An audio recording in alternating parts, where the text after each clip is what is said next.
Ha qara o nangisi var öyle. Otta da nişe deysin bu broşla yürüydü. Pohir ona evet. Bu kışı ben abi yürü orada farklı.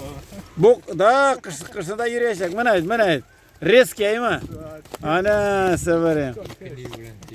O nangisi narsa. Bu nige şulay teyinde. Bu silli daha hazır. Ağrımaydı. Hali de kırına. Bu birden ikinciden narsadır ne? Ola. Bu başlardan farklı. Ne başlatkansan? Boykada şulay bulaşacak mı? Kavuşulay. Ana severim. Akiyan toz şulay olur. Tiksak yiyen mi? Abusı? Tuğan. Tuğan? Ola. Bu tuğan çaptı bit. Nide de çaptırdık bit biz ana. Ola. Oh, vaşe tik durma ya.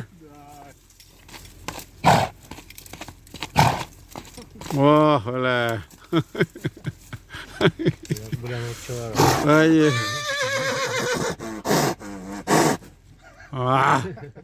Молодец, конечно.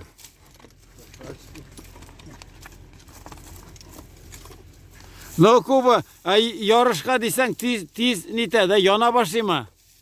Yarışqa uşa gatof hem yaz günü. Bu, по-моему, o'tida bo'lacaq. Kavuşulay. Yaz günü kavuşulay yürütüş gerek bunu. Aha. Kütü bilen, iyirler bilen. Ötkende nığ aşağıda siliş çıkam semirdi dağı. Şavalmadı da yaxşı bu. Ay, simiz idi. Dixalk da yetmedi. Dürüst aytasan. Hazır olsa hazır şavad ama. Hazır füze. Dertli bilen. Ana. Tirdir ökkede. Ay, o derinok.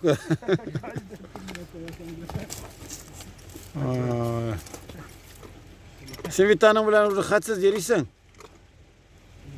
Bir iş atma var mı? Başta bir ay yok.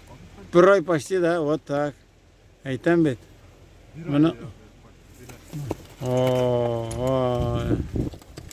Bunlarga har bir ne любой botir o'tirir mi ekan bunlarga? Ha? Otda kirishga turganlar o'tirirlar mı ekan? Oturaydı. Oho. Ana evet. Alala. Siliş koktes var. Da. Pis malay. Saatni ham ketet, avratga ham ketet.